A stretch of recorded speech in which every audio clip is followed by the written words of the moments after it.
आप देख रहे हैं हेडलाइंस लाइव न्यूज। आज बात राजधानी दिल्ली में, जहां जगह जगह शराब की दुकानें खोली जा रही हैं। शराब के ठेकों को बढ़ावा दिया जा रहा है, उन्हें मॉडर्न बनाने की कोशिश की जा रही है। केजरीवाल सरकार ने मार्च महीने में ही नई आबकारी नीति का ऐलान कर दिया था, जिसे अब लागू किया जा रहा है। केजरीवाल सरकार इससे पहले प्रदूषण पर अगर कोई नीति बनाती तो शायद बेहतर होता कि छठ व्रतियों को यमुना की गंदगी में अपना व्रत नहीं तोड़ना पड़ता, और बेहतर होता क्योंकि लोगों को जहरीली हवा में सांस नहीं लेनी पड़ती। खैर, आपको बताते हैं दिल्ली सरकार की नई आबकारी नीति आखिर कहती क्या है। सबसे पहले, नई नीति के तहत अब 21 वर्ष के लोग भी शराब खरीद या उसका सेवन कर सकते हैं। दूसरा, कि अब से हर वार्ड में 3 शराब की दुकानें खोली जाएंगी। अगर किसी वार्ड में 3 या फिर उससे ज्यादा 6 दुकानें हैं तो उन्हें बंद करवाया जाएगा और दूसरे वार्ड में शिफ्ट कर दिया जाएगा। तीसरा, कि अब से शराब की हर दुकान प्राइवेट होगी, जबकि पहले 60% दुकानें सरकार के भीतर आती थी, लेकिन अब ये सभी दुकानें प्राइवेट हो जाएंगी और सरकार अपनी दुकानों को नीलामी के तहत बेच चुकी है। चौथा, कि अब से दुकानदार की जिम्मेदारी होगी कि दुकान के बाहर किसी को भी शराब नहीं बेची जाए। पूरी दुकानों में लाइट और सीसीटीवी कैमरा होना अनिवार्य होगा। साथ ही सड़क के सामने शराब देने और पैसे लेने का काउंटर नहीं होगा। पांचवा, कि शराब की दुकानों को मॉल की तरह बनाया जाएगा और सभी शराब की दुकानों को 500 स्क्वायर फीट से ज्यादा जगह में ही खोलना होगा। छठा, कि अब से एयरपोर्ट के सामने सभी शराब की दुकानें 24 घंटे खुली रहेंगी। सातवां, कि अब से खुदरा विक्रेता पूरी तरह से स्वतंत्र होगा कि उसे क्या मूल्य रखना है। केजरीवाल सरकार का कहना है कि हर वार्ड में दुकान होने से शराब के अवैध धंधे पर रोक लगाई जा सकेगी। सड़क पर भीड़ ना होने से सब मैनेज रहेगा।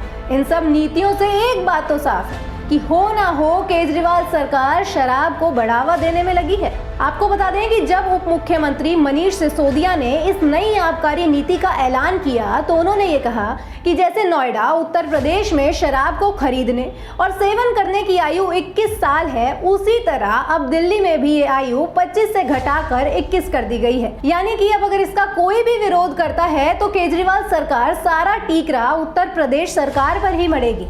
यानी कि नई आबकारी नीति दिल्ली में लागू होने जा रही है, लेकिन इसकी गलती उत्तर प्रदेश की है। दिल्ली में कुल 280 वार्ड है और हर वार्ड में 3 दुकानें खोलने का मतलब है कि पूरी दिल्ली में करीबन 850 शराब की दुकानें होंगी।